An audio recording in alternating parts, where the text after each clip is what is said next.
O mundo não é só o que você vê. Existem muitos sentimentos, desejos, emoções, lembranças que nem sempre a gente percebe, mas que atravessam e determinam as nossas vidas.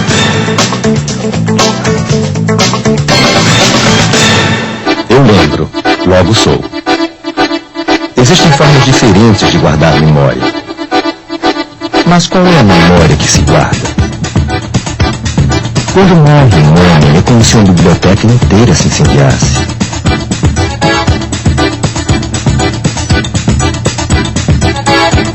Mas sempre existe uma explicação científica.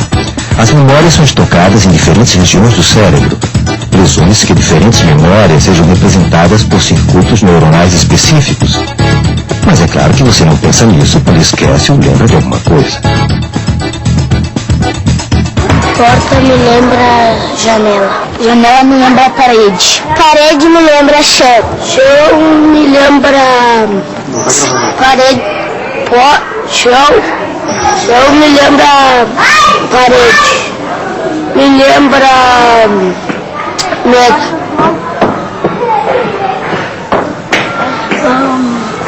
Mesa me lembra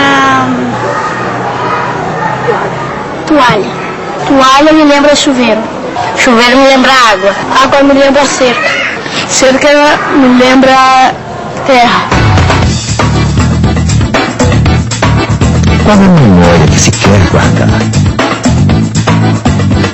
Uma lembrança boa. Uma lembrança boa sempre é minha mãe. Eu gosto de lembrar e não gosto muito de tocar nesse assunto. Eu gosto muito de lembrar realmente dos bons momentos que eu passei com meu pai. A lembrança que eu tenho até hoje em dia é minha mãe e meus pais. Da minha infância. Tem boas, ótimas. O cheiro de praia, de mar. O cheiro? O perfume que meu avô usava. O Brasil foi tetracampeão, é lamentável ter sido penta, né? Isso aí me deu muita alegria, né? Do futebol que eu jogava com a minha família quando eu era criança. A imagem que eu tenho assim, que me memorizou, que eu não esqueço nunca, foi a direta já, a campanha das diretas. Melhor lembrança ali do compositor brasileiro, que eu tenho indelévelmente gravado na minha memória, é aquele menino, o História Mesquita. O História Mesquita fez uma música muito bonita, que eu gosto muito. Mulher, eu sei que sem alma, roubaste minha calma, e a teus pés eu fico a implorar. O teu amor tem um gosto amargo, eu fico sempre a implorar esta dor. O teu amor, mulher. O que eu tenho melhor porque eu estou muito emocionado. Qual a memória que não se quer, mas se guarda assim mesmo? É quando o mercado de São José pegou fogo. Antiga paixão. Até agora nenhuma. Até nossa presença, até agora nenhuma. É morte. É morte. Inevitável, passagens ruins da vida, seja da infância, da adolescente, da vida adulta. A morte do meu avô foi uma coisa meio traumática, assim, pra todo mundo. O desastre da primeira. Eu não quero nem lembrar. Aquele incêndio foi uma tristeza. Lembrar é estabelecer um fio de ligação entre o que a gente foi e o que a gente é. Esta é a família Grosso. 12 anos atrás, eles viveram uma aventura que deu muito que lembrar. Aí um belo dia, acho que era estresse, né, do trabalho. O que aconteceu? Eu cheguei de repente na oficina e falei pro rapaz que trabalhavam lá. Falei, ó, arranca os bancos da metade desse ônibus para trás. Aí arrancaram os bancos todinhos. Aí eu cheguei em casa e falei, ó, o ônibus está pronto, vamos viajar. Mas viajar para onde? Eu falei, não sei. Vamos rodar. Eu queria fazer uma viagem com toda a família, vai ser uma maravilha, vai ser um passeio legal. Uma aventura. Aventura. Essa viagem, lembro algumas coisas, porque eu já estou tão acostumado a fazer viagem, mas como foi com a família, foi a primeira viagem com a família. E aconteceu muita coisa, né?